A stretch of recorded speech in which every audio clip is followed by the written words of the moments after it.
Hi friends, தக்காளி சட்னி எப்படி தண்ணியாக வைக்கிறதுன்னு பார்க்கலாம் வாங்க. ஒரு வானலில் எண்ணெய் ஊற்றிட்டு கடுகு போட்டு தாளிச்சுக்கோங்க. அப்புறம் வெங்காயம் போட்டு கொஞ்சம் நல்லா வதக்கிக்கிட்டு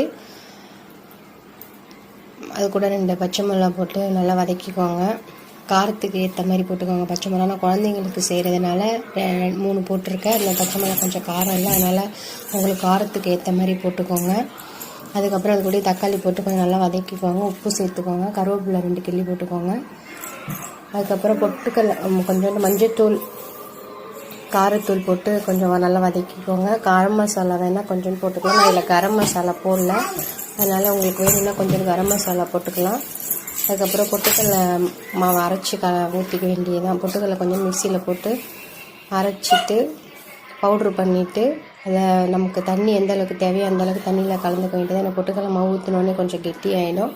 கொஞ்சம் தண்ணியாக கரைச்சிட்டு அந்த வதக்கின வெங்காயம் தக்காளியில் அப்படியே ஊற்றி ஒரு கொதி விட வேண்டியதான். அப்புறம் மல்லித்தழை போட்டு இறக்கிடுங்க. சட்னி ரெடி ஆகிடும். பிடிச்சிருந்தால் லைக் பண்ணுங்கள், சப்ஸ்கிரைப் பண்ணுங்கள்.